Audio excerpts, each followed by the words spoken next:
Hey Latinas, I'm Nastasia.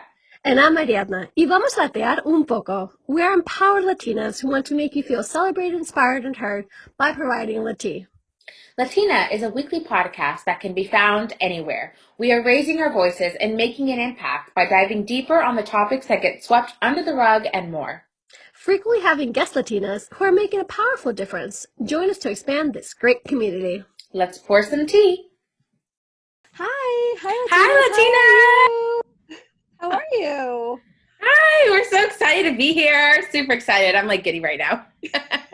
I've been giddy, my God. Today we have the beautiful, as you already heard, Denise Soler Cox, and we're both so really excited. So hello, Denise. Hi, Hi. ladies. It's so nice to meet you finally, and just so excited to chat with you today. We're so excited too. We're so thankful that you're here and taking time out of your schedule to be here. We're so grateful. Of course, of course. Exactly. I mean, we want to dive into so many things with you because you're a person that's so multi-passionate, multi-talented, and we resonate so much with your story. I remember just reading about it and just having those kind of chills. And then when I told Nastasia about it, about you and what you do, and you were like, oh my God, this is like us 110%, of course. Um, you started with that feeling of not feeling Latina enough. And I've said this like literally all my life Mhm. because I mean, one of the things that unites Nastasia and me in this case particular through the Latina community and whatnot, we're both so different, yet we're also qualified as Latina. So for example, like with Nastasia, she was born here in the States and she was born to an African American mother Mhm. as well as a Colombian father. Mhm. So obviously then Afro-Latina growing up right here and like in an English household, correct?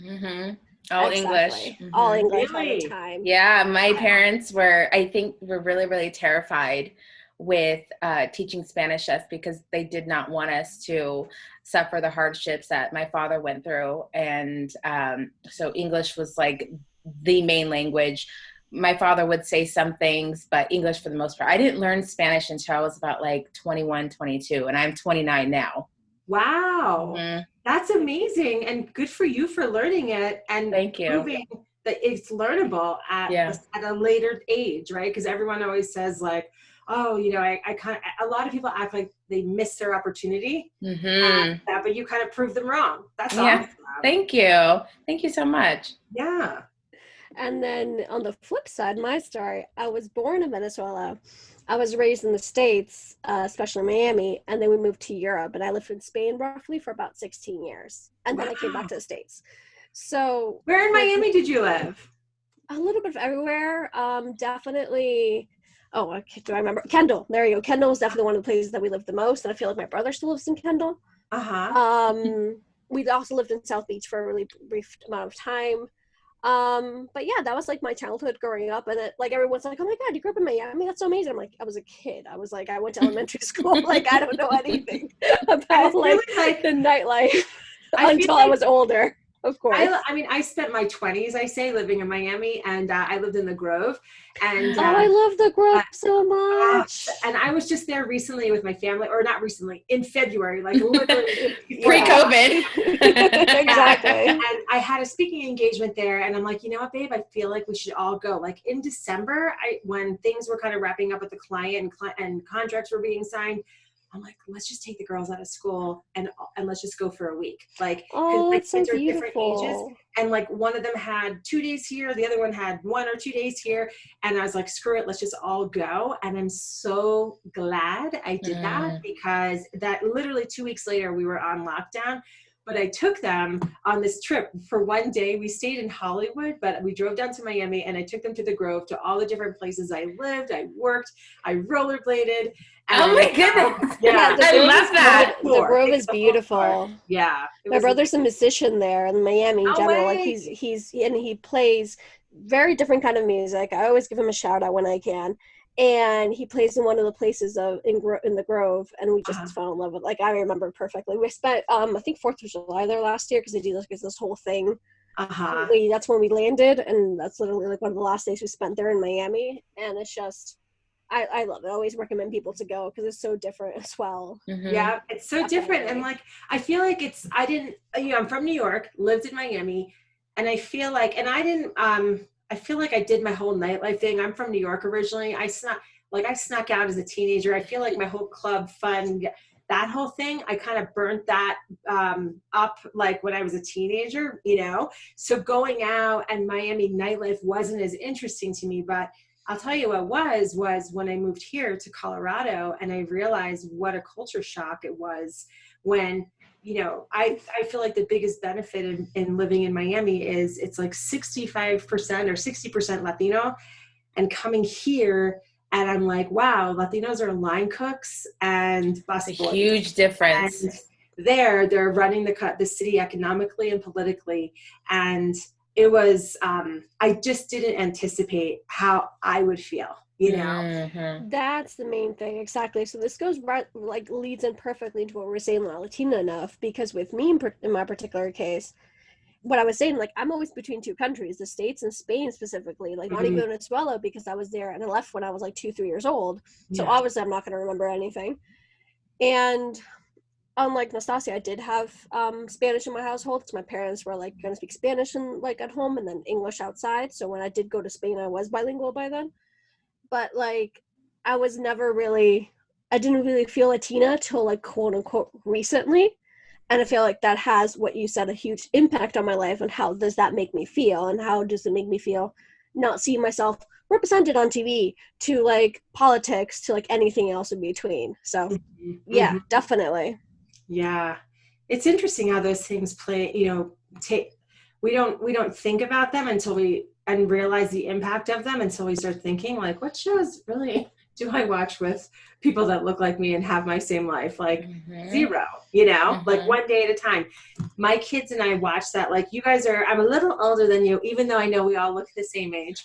I grew up watching like the Cosby Show and Cheers and like all these shows, right? And like with my family and like Thursday night television, we all watched it together.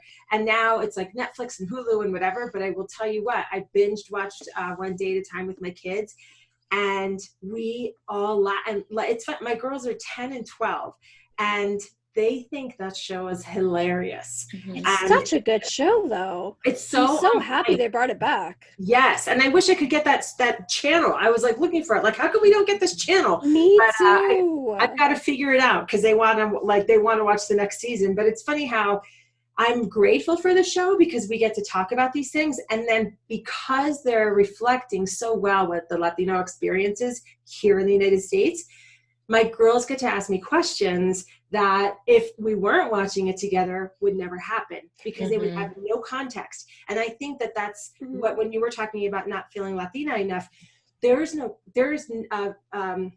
not like there's no context, because I feel like I helped create a context for this conversation in our work, right? Not all the context, but, you know, we definitely, you know, played a part in contextualizing the enoughness conversation. And I think that's the reason why my work resonates with so many people. It's because we can say, okay, this is what it looks like, this is what it feels like, this is what it sounds like. And if you feel all of these things, like you're normal, right? And you're not alone. And to me, the greatest gift I could give to people is to remind them something that they've forgotten, which is that they're not alone. Exactly. And I adore that. I know we both adore that so much, that sentiment, because that's something much like you that I know you and me have in common personally. We did marry someone from the States, and I always have that kind of reflection of like, because we don't have kids yet, but like, what are my kids going to look at? And like, not only watch like through TV, but like, what kind of conversations can we have? Because we like, they're going to have parents who are different cultures, and I do want to make sure that all my hardship of just being Latina, being this color and whatnot, kind of shows up as well throughout that.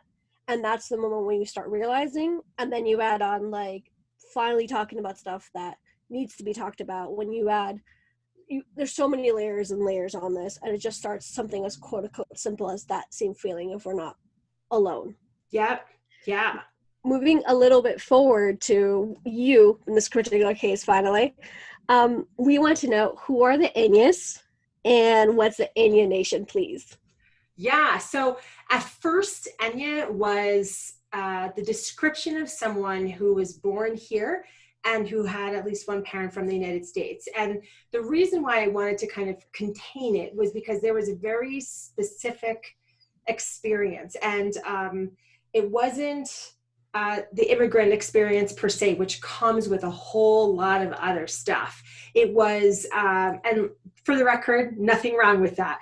I get criticism often from that. People are like, you're not including it. And I'm like, I'm not trying to disclude. I'm actually trying to get very specific on a very particular experience that is literally like you're born here, like by all accounts, you're American, but you don't feel like it. That is so effing, that's such a weird thing to experience. It really is. To be born here and then not feel like it, be told that you're not, like from the outside world tells, this person, and to me, I felt honestly like I was the only one that had that experience. This is the funny thing. I really believe this was only me, and couldn't talk about it because I just didn't have words or context, which is what we talked about before. So I didn't have a YouTube video like, hey, look, like this is exactly how I feel. Or I had books. I read all the books, like House on Mango Street, Esmeralda Santiago. When I was Puerto Rican, I had all these books, right? And so I could refer to them, but it was different. And I still wasn't able to like articulate, because there was no context. And so the night I was out with my friends, I realized, oh my gosh, they literally all feel the same way I do. And it was the biggest aha moment, the biggest single aha moment of my entire life. And the reason why was because I believed a lie. I'm alone. And that comes with a whole set of stuff. Like, you don't understand me, right? We're not the same. You'll never get me. My life's harder than your life. I mean, it comes with a set of beliefs that keep us separate, And like right when we first started talking, I know we're cousins. Like this, I know. I've seen your work. We are a Venn diagram, and the middle. We have a big part in the middle of of these two circles of our work that. Where we're dancing the same dance and singing the same song, and we care about the same thing. And immediately it makes me feel connected to you at a deep level, right? Like I just gave myself chills. Like we're already connected. If we were in person, we would be leaning in. I would be touching, I'd be touching your arm. I'd already given you guys a big hug. Like that gives us a sense of deep connection.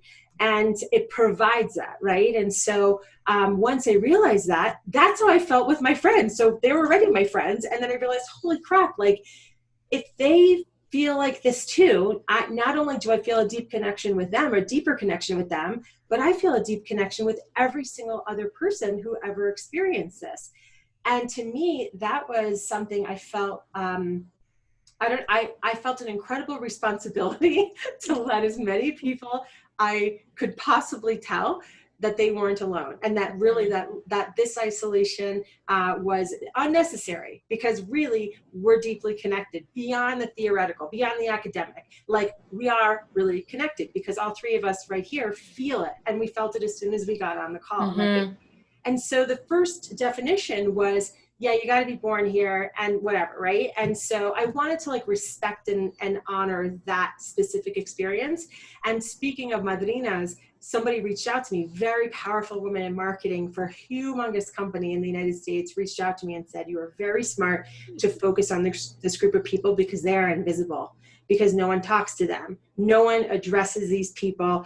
And soon this group is going to be ginormous. As when you look up at the entire Latino community in the United States, there's some crazy statistic that Enyes will be the biggest subset of the Latino population by not 2020, but maybe 2025, right? But she reached out to me a long ass time ago. So I'm talking like 7 years ago, probably. Wow. Okay, just so you guys know, I got started 8 years ago. So at sometime between the 7 and 8 year mark. But then I went out and started, filming the movie and talking and speaking to other people, and more people, I realized have this well, a reverse kind of Enye experience, or people would have an Enye experience and they would identify with it so deeply and they felt like they were being left out of the conversation. And I'm like, hang on a second. I'm all about inclusivity. I can't handle this. Like, so I'm like, I'm not the Enye police. If you identify, come in. The door's open. I'll get you a drink. Here's where the food is. I can preach for that, because I'm not the exact definition under quotations. I don't have a parent from the States, but I definitely feel the whole Enye nation. It's like, oh, I'm that's me. Yep, that's me. I grew up here. That's fair enough game. My accent's from the States. I can tell you about like high school experience or elementary, whatever. It's like, yeah. So I can definitely vouch for that. Yes. So we're not leaving anyone out. Sorry about that. No, yeah. You're right. I feel like I'm really appreciative of like now people are feeling more comfortable to bring certain topics and conversations to the table, things like this, because I feel like, especially growing up, I did spend a lot of my time and my thought process in like a world of solitary confinement, thinking that like I was the only one who felt this way. The rest of my family members spoke Spanish, my cousins, and there was a language barrier between my grandparents and I. I would often have to have conversations with my cousins to translate, to express how much I love somebody who I couldn't even talk to. And I feel like and I say this before, like, I feel like it's selfish for me to think that I'm the only one who went through this, but like when you find that there are people who go through the same things that you're going through, it makes the struggle, it makes the life experience more livable. Yes. And I love that, because it's like, now there's like, okay, not only am I breathing by myself, but like I can breathe with somebody else and someone knows exactly what I'm going through, whether it be in a certain area or all around. So I love that 100%. Yeah. It's like, normal, like in a normal kind of like, oh, you just kind of meet someone for the first time. There's like this ramp up and you kind of fit, what do you do? Where are you from? And you like, we're all looking for those connection points, right? Yes. But we start like, no, I feel you, that, you know my story, right? And then try having a movie made about your life. Like people, like when I go places, they'll walk up to me and there's like this thing that people do. They kind of go like this. And I'm like, do we know each other? No, not yet, but I feel like I know everything about you. And I'm like, okay, well, tell me a little bit about you before you give me a hug. Yeah. But like, it creates such a connection that it really does. It's like such an honor then to be able to relate to people, because it really levels up the quality and the substance of relationship. You know? Yes, absolutely. I agree. Yes. Talking a little bit more about your film, actually, because it's going to be our next question that Nastasia has for you. Yeah, no, I love the fact that you are a director, and I feel like being a director means that you have to have a good eye, you have to have discipline, and you're like, in a way, you're like responsible for the vision and the story. And so I wanted to like pick your brain a little bit, and I wanted to ask you how you prepare yourself for a project. What's your particular method that works for you, and how do you carry that through from beginning to end? Oh my gosh, thanks for asking me that. That's cool. No one has ever asked me that before. So I will tell you about our new film. So, and hopefully I'll answer the question inside describing how it kind of came to be. So I'd been on the road, and really I'd still be on the road had it not been for the lockdown or whatever that we're on, right? And so this would have been the fourth year that I had been on the road. And so the last 3 years of my life, prior to this year, I traveled to 30 to 35 different places a year and do screenings or keynotes or stuff like that, right? Mostly those two things. And one of the things that happens, knock on wood, is that people at the end of the event will line up to talk to me and to meet and to share, right? And so I was able to, of course, Being Enye was my first film, and I thought before I made it that was like my legacy, that I've got to make this film. My whole life was about making this film, all my energy was about making the film. And then we made the film, and I'm like, I want to keep making movies. That was really fun, right? But like, what would it be about? And so I got a lot of feedback, and but I wanted to. It needed to be born from here, right? Mm-hmm. So I was just kind of open. And anyway, what I realized was after the screenings or after I, got off a stage, people would talk to me about two things very specifically. 80% of the people that waited to talk to me always talked to me about two different things. One, and I called them secrets and dreams. So one, they would tell me about their dreams, and because they would realize watching my film, I'm just a regular person. I got my car repoed. I had to sell my wedding bands. Mm-hmm. I'm a real, like I made personal sacrifices, and I did it. And we've won awards for the film, and people try to hug me that don't know me, right? And everything in between. So like they realize I was able to accomplish something, right? And so they often will tell me what their dreams are. And so I'm the best person to tell your dream to, because I believe I have a superpower with people. When they tell me something that they want to do, like if it's aligned, I can feel it. Mm-hmm. Like it's a feeling in my body, and then I become a crazy person, and I'm just like, you have to do this. So here's my card. Let's keep talking, right? And so that's how the Enye Dream Accelerator was developed. But we can talk about that in a little bit. But anyway, so the other thing that they would tell me were their secrets. Mm-hmm. And this was difficult for me because in the first film, I feel like that I had drawn a line with what I was willing to share. And in the film, I share about the deaths of my dad and brother in separate unrelated events. It's not anything I wanted to talk about, but my producing and directorial partner is an Oscar nominee, and he is an incredible storyteller, mm-hmm. and really encouraged me to share that. He also, the scene where I talk about selling my wedding rings was the last scene that was actually put in the film. That was not in the original film. That was as a result of an argument that we got into. And I ended up telling him that I sold my wedding rings. It was so dumb. It was like the night before we screened our film in New York City for the first time. And we invited 100 people that we kind of identified would be people that we wanted to present the film to first, kind of influencers, but we didn't use that word. And the night before I was like, this was the absolute worst idea ever. I regret meeting you. I regret doing all this stuff. Like I was so scared for people to know my story, like so scared. And scared, I was like a raving bitch. And I was like, I hate you. I hate this. I'm going home. We're not doing a screening.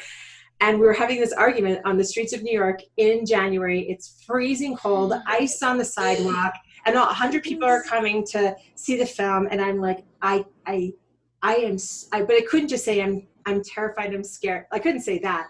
It came out as anger and really mean stuff to my partner.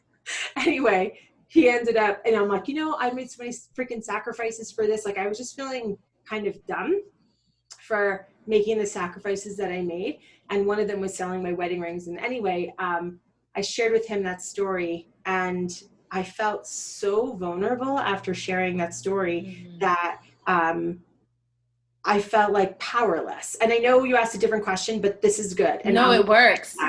So I remember us talking. We finally made it back to where we were staying, and he's like, "Tell me what happened with your wedding rings." And I told him, and I'm like, I just feel so dumb for doing all this stuff. Like, is this even worth it? Is this even going to make a difference? Like, I feel like I'm so far down the rabbit hole with this that there's no way out. And now everything, and now I feel powerless. And I remember standing up from the seat that I was sitting in, and I'm just like, and I gotta go, because like I couldn't even handle being known so much by somebody that wasn't my husband. And I was about to be known for quite a bit the very next day, and I was feeling like powerless is the word that I used. And he said, "Hang on a second, Denise." Your power is not derived from the secrets that you keep. Mm-hmm. Your power is derived from telling the truth and being authentic. Mm-hmm. And I said, that's bullshit. My power actually is derived from my secrets, because my whole life, no one has known about my dad and my brother and the things I've had to struggle with. And it's gone pretty well. When people did know about those things, they felt sorry for me and they pitied me. And I felt like my identity was only the poor girl whose dad and brother was killed. And I hate that. and I'm about to walk into a room tomorrow night, and God knows how many people are going to see this movie, and this was a mistake. And we ended up having this whole conversation, and at the end I was like, I'll entertain this idea that being known will give me power, but right now I don't believe you, and I feel like I made a terrible mistake. And we showed the film. It went great, obviously. And I went on to travel all across the country, like I said, right? And then what I found was people would line up and share with me their dreams, but then they also shared with me their secrets, okay?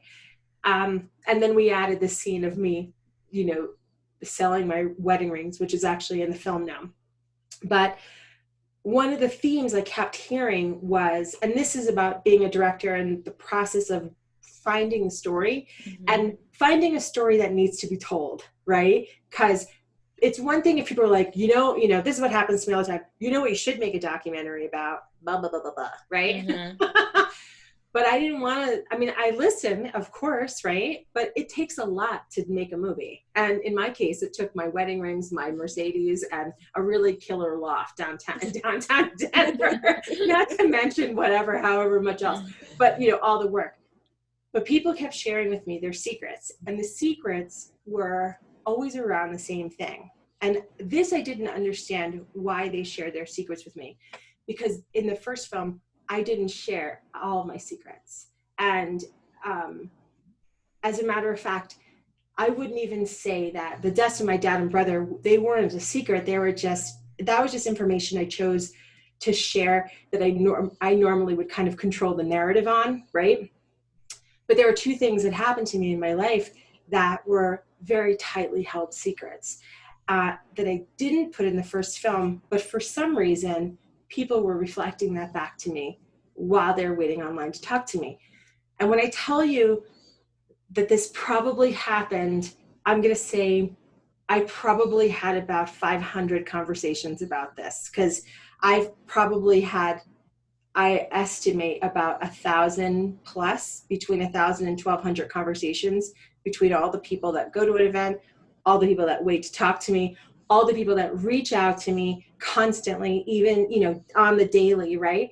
And the themes are often around sexual assault, domestic violence, and the things that our community keeps secret at any cost. And oftentimes the victim is the one who pays the greatest price, right? Because los trapos sucios, right? And we can't share the secrets. And so we examined it for a long time. I told my partner about it. I said, I think there's something here. I don't know. And then every time I got back from a screening, he would always say, tell me what happened. I'm like, freaking happened again. It happened again. It happened again. And it happened so many times that we started looking at it. And then we made a decision that we were going to make a film about it. And then we went through the painstaking work of creating a log line, creating the synopsis, and all the writing having to do with it. And if we actually worked with a consultant last year, because it's painstaking to tease out a story, especially a story like this. Very hard to tell, very delicate one to tell. And so we worked with a consultant over the course of 6 weeks and wrote and met and talked and whiteboarded. And you know, so that is the answer to your question about our process. Yeah. So I don't know. I never went to film school. So I don't have anything to relate any of this stuff to. I just have an incredible partner that is very accomplished and who I think he just is, he likes, he enjoys my very uninformed process, right? But together we're able to create something that wouldn't exist really without the both of us. No, I love it. And I feel like it's so raw and real. And it's very similar with mine. I didn't go to film school either. I just one day was like, I have this story that I need to write. And from then on, then I was able to establish myself in the industry.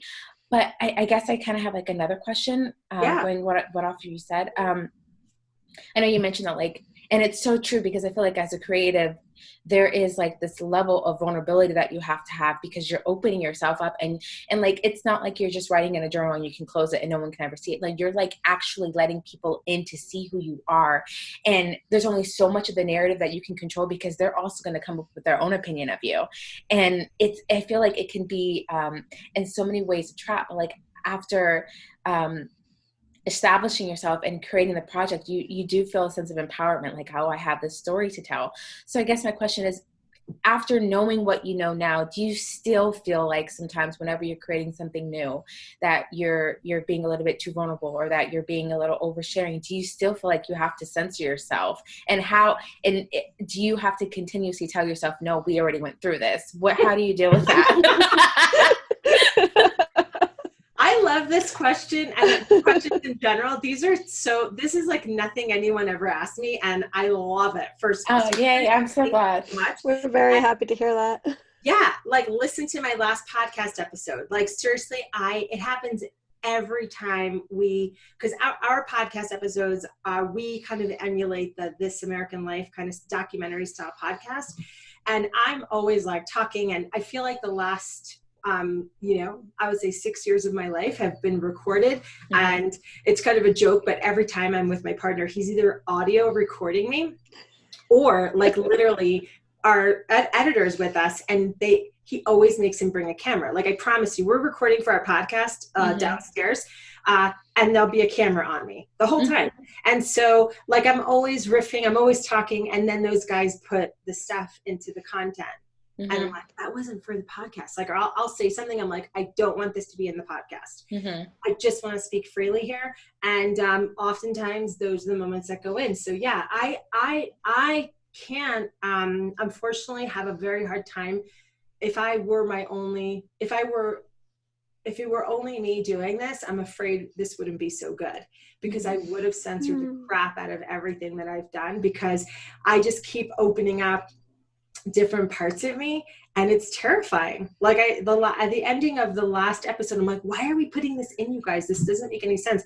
And Henry always, we always have a separate conversation, and he's like, here's why, Denise, because a lot of people feel like this. You're not the only one, and remember. And I'm like, fuck that shit. People are gonna think I'm whatever. I'm like, why? I'm the only one that's out here, like, they're gonna think I'm this or whatever. And he's like, but no, that's never what they think, And even if they do, then go away. There's the door, Mm-hmm. Maybe I'll get a few emails, but like, mostly I just get love. And that's the thing that I have to say. So 2 things. One, have someone in your life that won't push the delete button, right? Know? And because otherwise this just wouldn't be. It wouldn't be here today without a doubt. Not at all. Like, I wouldn't have put why would I want to talk about the deaths of my dad and my brother? I'm like, this has nothing to do with identity. And my partner was like, this has everything to do with identity. Like, mm-hmm. You were like, the rug was being pulled out from under you. Life was freaking happening. Like, it mm-hmm. isn't as, people think these situations, these identity struggles and stuff like that can be put in a nice, neat box, but everyone's got their own individual story. And there's all these, it's like the hero's journey. There's always something else happening to pull the hero back, and then the dumb mistake, and then the whatever. And that's what makes it interesting. But I just want to present like I'm perfect in every way. Like, mm-hmm. if I could, you would only see perfection. And, mm-hmm. but like, that isn't me.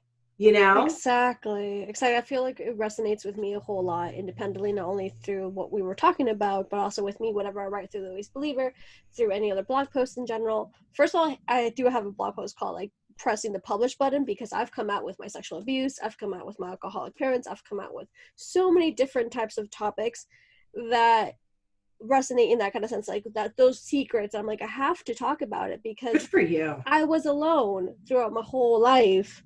I don't want anyone to go through the same ish that I went through. So I'm like, why not speak up about it? Because we're, like you said, we're the victims, and we're the ones having the hardest time around that. And literally right before we started recording, Nastasia and we were having a conversation of the sort, talking about the truth and what we see and all those different layers. And it's like, it's so important to be able to talk about them And like you said as well, join those forces, make sure they are not being deleted, they're actually being heard. Hence why we came up with this beautiful idea and this creation of our baby together. Yeah. And I definitely wanted to put my little 2 cents in because of that, because like it's something that it all resonates, and it's something that we all need to talk about and hear. And I'm so thankful that you have a partner that presses play and publish for Oh you. yeah. And that you see that also with us, because anytime that I post something without makeup, without any sort of filter, not only is like, oh my god, look at me, like, no, kind of like, this is who I am, take it or leave it, my love. I'm not having the best day, but I'm here, I'm present, and I got you. And I feel like that's something that speaks levels as well. Yeah. And then taking the extra step to talk about such deeply personal stuff. I mean, so few people out there are have the courage to do it, and I'm terrified. Like we shot the scene already, like about what happened incidentally in Boston, and my partner had to say, he's like, well, let's just do it, and then we don't have to use it, like, but let's just get it. Which, you know, if you're a content person, you know, let's just get it. Just push record. You don't know. Just get it. Let's just do it. Let's just figure it out after. Yeah. And he's so good, because he's like, if we hate it, if you don't like it, we'll take it out. And that's what's so good about our partnership, is there's a lot of trust, you know? And but yeah, it's terrifying. It's terrifying to put yourself out there. And it's also incredibly important to tell the truth. And so to be able to balance that is so difficult. And sometimes it's just like, you know what, guess what? At the end of the day, the people that love me are going to love me through this. And if people don't like it, like the whole Black Lives Matter thing, I got a lot of pushback, and I'm just like, okay, all right. You know, we don't agree here, and I got it, you know, but do you ever feel like that there is added pressure with being not only a woman filmmaker, but a Latina filmmaker? Do you feel like there's definitely pressure that resides on your shoulder? And then if you do, can you describe what it feels like and then how you get through it? What do you mean by pressure? Like a pressure to not only to make sure everything is perfect, to make sure that I kind of feel like us as Latinas, we have to come ready, we have to come perfect. Do you feel like that adds in as well with your filmmaking as well? Does that make sense? Well, I feel like this. I feel like as this is how I feel. The perfection, not so much. And here's why. Because my partner is annoyingly, he's very eccentric, and he's very anal when it comes to production value. And so I feel like I'm very proud of the presentation of our stuff, right? Like our film, our next film, our podcast, like I'm super proud of the production value. There's some stuff on YouTube that isn't so great, but like for the most part, he kind of takes care of that, I would say, right?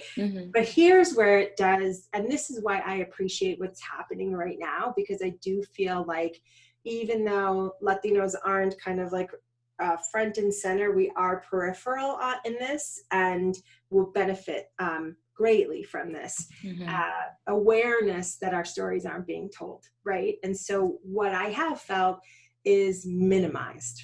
And like, no, we're not really, no, you know, like the no's that I've gotten, especially from a huge outlet. And sometimes I wonder, I'm like, are they going to will they ever buy anything of mine, since I've named them at least one other time publicly? But National Geographic called us. And very rare that someone would call us, but they called us. They heard about us. They called us. They wanted to talk about buying our film. And unfortunately, the person that buys films is not a person of color. And so she did not understand. Her request was to make our film about Latino identity in the United States in Spanish, so they could put it on their all Spanish speaking channel. How bizarre that request would be. You know? And I'm like, well, it's not really like this isn't a Telemundo thing. This is regular regular Nat Geo stuff, you know, like they Mhm. actually have, they don't have to, they have something called Mundo, but do you guys Mhm. know what I'm talking about? Mhm. And I'm like, this kind of deserves like the airtime of the big stuff, not the stuff that's relegated just for the Latinos, right? And like, and all their stuff, FYI, all our stuff doesn't have to be translated because we also have can speak English. Exactly. I mean, come on. I was Zero so rocks excited for it. this call because I was like, man, you know, our ship has come in. The sacrifices have been worth it. Oh my gosh, it's going to be such a great story, right? And then that was the request. Like, that was the condition. Hey, we loved it. And we all watch it. And we all love it, right? And can you do this and this? And I'm just like, well, that doesn't really make sense. And here's why it doesn't make sense. Because this is an American story. But not to her. Mhm. And that broke my heart. And so, yeah, like, Mhm. and I've been in other places too and felt the same way. And outlets that are telling very one-on-one stories about our culture, and not nuanced stories. Like Secrets, Los Trapos Sucios, I think if and when someone buys it, one of the big outlets buy it, they may buy it because of the appeal of the secrets. Like a lot of people can identify with secret keeping and the sexual assault, domestic violence, like that. I think that will appeal to like a general market buyer, right? And we will know that when I can say on any stage to a mostly Latino audience, Los Trapos Sucios, and like a chorus, everybody says it Mhm. back because they all know what I'm talking about, and they don't need a Exactly. lot of explanation, right? No. And we all know the confines of this cultural norm is Mhm. way, way deeper than anyone really understands outside the culture, right? Mhm. Exactly. So we'll know it, they won't know it, but because there's a little bit of an outside appeal, I think that it has a chance at a general market, distribution deal. But being Enya, hey, I like, this is a story about growing up in the United States with, you know, Latino identity. Well, maybe we can put it on our Spanish speaking channel, you know, but you'll have to translate it. Mhm. And I'm like, no, No. you know? That's disrespectful. Exactly. Yeah. And so, but that's, I would say, as a filmmaker, uh, I just have felt like, wow, you really don't get it. And I have literally been in wow, if it is true, if we're not in positions of power, like if I don't help as many Latinas get into economic positions of power, really that's what my coaching program is about, is do your thing and make the money, right? Mhm. Because that's how we can help each other the most, because we have to be controlling to some extent the levers and the dials. And when I was in that meeting, there wasn't anybody there that was saying, hello, knock, knock. She's actually talking about something that's so nuanced. It's going way over your fucking master's degree head right now. Yes. Yes. You know? And if you're listening, sorry about that to the person that was calling me. I mean, But I sorry, really not felt, sorry. I mean, Sorry, not sorry. that's the Mhm. truth at the end of the day, and that's the way we feel. And it's not only just us three right now; it's Mhm. literally so many millions of people. So it kind of proves us a little bit right, and that person a little bit wrong. mm-hmm. You know, I really feel that. There was a project that my writing partner and I had written, and it centered on an Afro Latina American girl, and it was genre bending, and it was just something that, because I feel like so many times, especially Hollywood likes to believe that Black people are a monolith. Hollywood likes to believe that Latinos are a monolith, when in reality, we can be whatever the heck that we want to be. And so when we brought this to the studio and we were doing our pitch, and they just were like, what if we switched the main characters from being Afro-Latina American to Anglo-Saxon? Because we feel like this would be something that would sell a lot easier. We can have the friends and the people in the background to be Latina, but we just feel like it would just be easier. And then there's not a lot of, you know, Afro-Latina women who are up there who would be able, let's just be honest, sell this project. And I feel like after hearing that, I was like, you know, because I do have a Colombian hot-headed father, and he was very good at passing that down to me.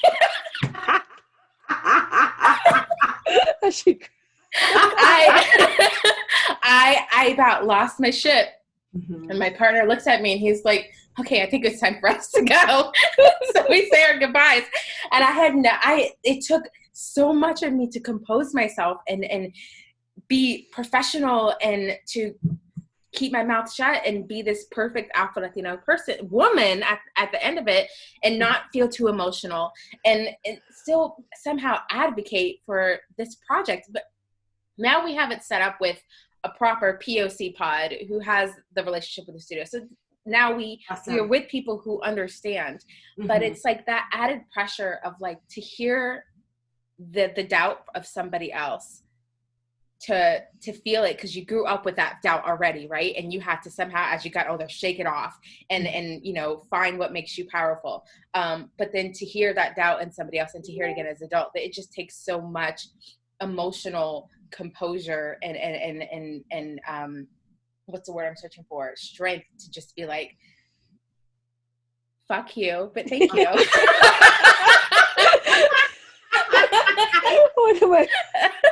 Thank you, fuck you, bye. That's it. That's all. My husband has that on a shirt. I feel like I should give you one as well, because he loves that. He's like, that is awesome. That. Oh my gosh. We're having definitely a wonderful time. We're both, I know, Anastasia, definitely, we're both loving this kind of conversation, because this is what we're definitely all about. Not only individually, but also what, the LaTeaNa community, company, podcast, LaTeaNa, what we are defining ourselves to be, this kind of all inclusion and whatnot. So we're going to start wrapping things up, sadly and truly, about this wonderful conversation. We have a couple more questions. And to wrap things up, we're going to go back to where we started, which was like diversity and representation. Yes. And we wanted to know what that means to you, both mentally and physically. Diversity and representation, what it means to me mentally and physically.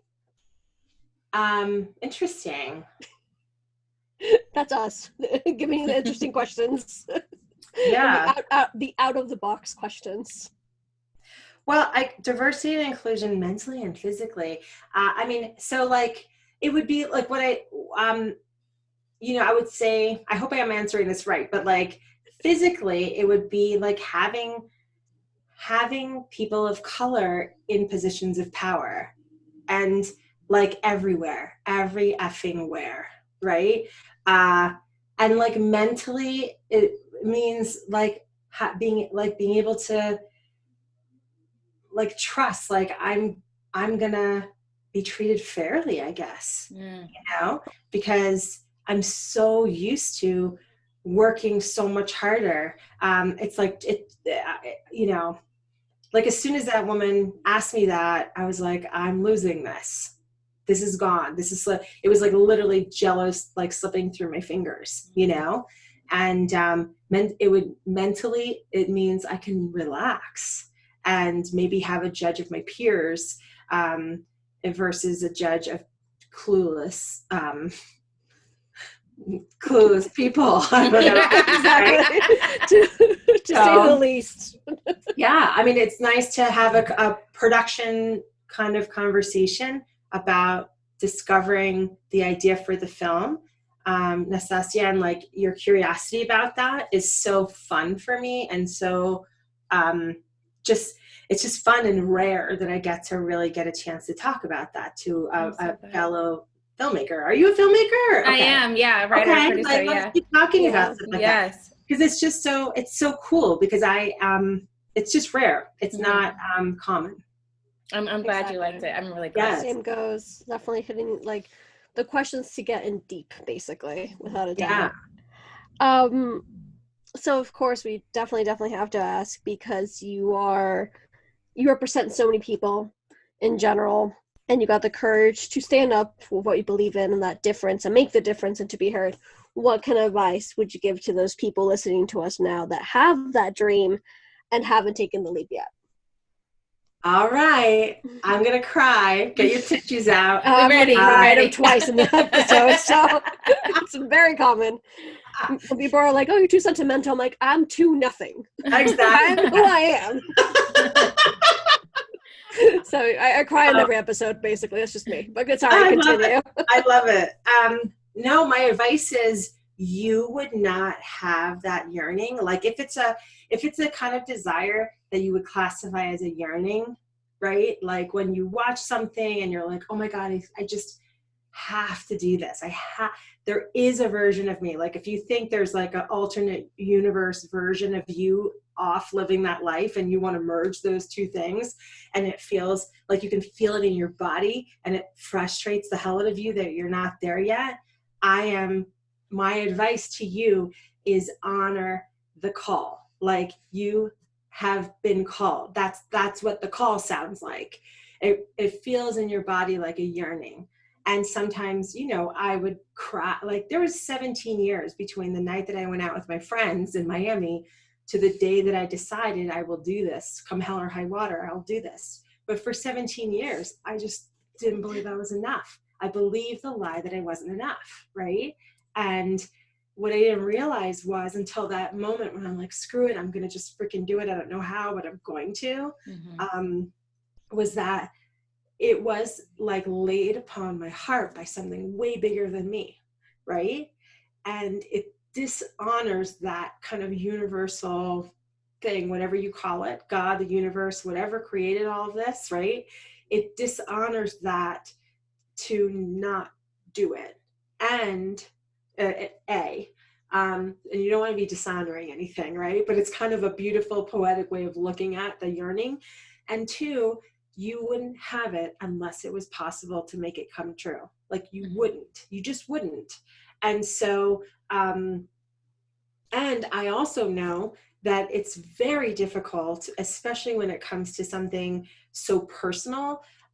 You really want to see all the steps, like you really do, right? And if you're Latino listening to this, it's twice as hard, or I'm going to say exponentially harder for you because because we come from a collective ideology, and you're not doing what you do just for you. You're also doing what you do for your family, to honor your family and to honor the sacrifices of your family and to make sure that you feel the added pressure of accomplishing and achieving, because this isn't just you out there, it's also everybody else, right? And so I just want to acknowledge that. And like it's there and it's always going to be there. And it's kind of a beautiful thing that you want to represent so beautifully. And it cannot be a weight on your ankle. It can't. It can be something that inspires you. Like, yeah, I'm going to make my family proud. Like they don't know it yet. They might be critical of me, but one day they'll be proud of me, right? And the fact that you have it, you have everything you need. And if I could tell you, in the Enye Dream Accelerator, we just did this call about hows, and everybody had to make a list of all the hows that could possibly happen to make that thing happen that they want to happen, right? And so it was so funny. One of the hows was, I'm going to meet Shakira. She's going to fall in love with this. And then she's going to put it on her Twitter. It was like this crazy how. But if I could tell you all the hows, you would never believe it. Like if I could tell you how did the things that did work out, how did they work out? How did you get that interview? How did you end up at the right place at the right time to do this? Like it would sound like crazy, right? So what business is it of ours to try to figure out the how? The how will always be a crazy, awesome story that you can tell from the stage and wow people with, right? And like the how is not your job. What your job is to take, even if it's a micro step, it could be a big effing step. I don't care how big the step is, but just move your body forward and take one action, make one phone call, just make the decision, and then take whatever the next action is after that. And the final thing is to surrender to, like I said, to a higher power. Surrender to it, like Oprah did when she was right before she did The Color Purple. I don't know if you guys are Oprah fans. Yeah. Right before she did The Color Purple, she was in some a fat camp. She actually describes it like that. And she was like running at night and crying because she was so overweight. And then she started singing, I Surrender, right? That's going to make me cry. And then she freaking got a call from Steven Spielberg and offers her this job and says, whatever you do, do not lose a pound, right? Because you are perfect exactly the way you are. If I could tell you, that's how this project has unfolded for me. That my entire, every step of the way, everything that has worked and really been for me, right, was for me before I realized it was for me. Does that make sense? It was there always for me. It was, and so what's there for you is also looking for you, but you've got to surrender. Ask the universe or God or whomever, ask them, what would you have me do? What would you have me do? What would you have me say? Who would you have me call today? And then do that thing, as crazy as it sounds. Do that one thing. And then just keep stringing those moments together, and I promise you, you will get there. And if you don't mind, if you want to get there a little faster, that's why I created the Enye Dream Accelerator, because I wanted to create a safe space for Latinas to go if they wanted someone to believe in them when they believe in them no matter what, and believe in the most magnificent outcome of their life. That's me. That's who I am on the daily. That's who I am as a friend. I love it. It's so vital. It's so vital. Right. Oh my goodness. So, yeah. So we've created a month-long, not a month-long, a month-to-month coaching membership that provides the highest level of support to anyone who's really got a big idea and wants to see it through. I definitely, that got me emotional, because of course it had to, because I hear you, just surrender and just do, and just take that leap and continue moving forward, because life is waiting for you. You just have to know how to move forward, and not how, like you said, just do it. Yeah. And definitely obviously one of our biggest and last questions, because it's very important for us and our audience to know, where can we find you? Tell us a little bit more about that, because we definitely want to make sure that they all go follow you, and I'm sure after hearing this interview, they're definitely going to follow you and resonate 1,000,000%. Well, I can't wait to meet you if you're listening. And so Project Enye, Project, and then enye.com. And that's where you can watch the trailer to my film. It's a 2-minute trailer. And you can also give us your email address and watch the film. It's only 37 minutes. You can listen to my podcast. It's called the Selfish LaTeaNa Podcast. And the reason why we named it that is because I think selfish is such a heavy word in our culture. And I was like, screw that. No, it's okay to be selfish if it's selfish, like a little selfish, not a lot. But let's have a conversation about what that means, is kind of what the impetus behind the name is. And so super proud that we're a top 100 podcast. I found that out recently in the last few weeks, which shocked me. And then you can also, if you're in education, we have educational curriculum. You can also find that on our website. And like I said, I speak all across the country, but now I speak right from here. So if someone wants to reach out to me and book me to be your Hispanic Heritage Month speaker, I'd love to talk to you. And thanks very much for giving me a chance to share that. Always. Thank you for sharing everything you shared. We're definitely here to, because we're a community, we want to lift each other up, no matter how big or small.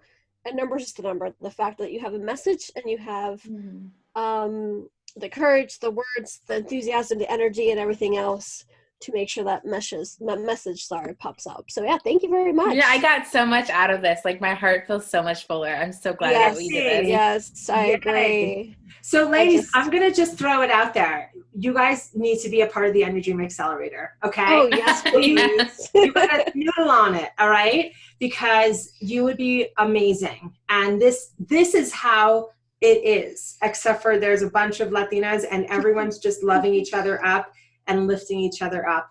And I'm just going to say you would be perfect. So if you want to talk about it a little bit more, even separately, I'm happy to set up a call with you to do that. Okay? That's awesome. Thank you very much. That's awesome. Okay. And I'm opening in like 3 weeks. So there is a time frame to this. Okay. So reach out if you want to talk. Okay. Got Definitely. it. Okay. We have the question for the audience. Anastasia was going to tell us today. Oh, yes. So, Latinas, thank you first for joining us. This is really exciting, and I got so much out of this. My heart, like I said, it feels so full right now, and I'm like, I have butterflies, so I'm really excited. So, Latinas, what we want to know is, has there ever been a time where you felt like you were not enough of something, and how do you navigate through that? Tell us. We want to know. Let us know in the comments down below. This is such a vital and important conversation that we have to have. We want to open the doors immensely to our houses and just like talk about these hard topics because we're all in this together, literally. Mm-hmm. Never better said. So once again, thank you so much, Denise, for just being there, for being inspiration, for having a little bit of your time with us. And we'll talk to you soon, Latinas. Awesome. Those are so great. You're so great. Thank you, Latinas. Bye, Latinas. Bye, Latinas. We hope you enjoyed your tea. We know we did. Be a part of this conversation. Come join us. Find us on Instagram, Facebook, Twitter, YouTube, Pinterest, and more. Where you can find us providing la tea y estar lateando con nuestras amigas. And remember, we are all LaTeaNas.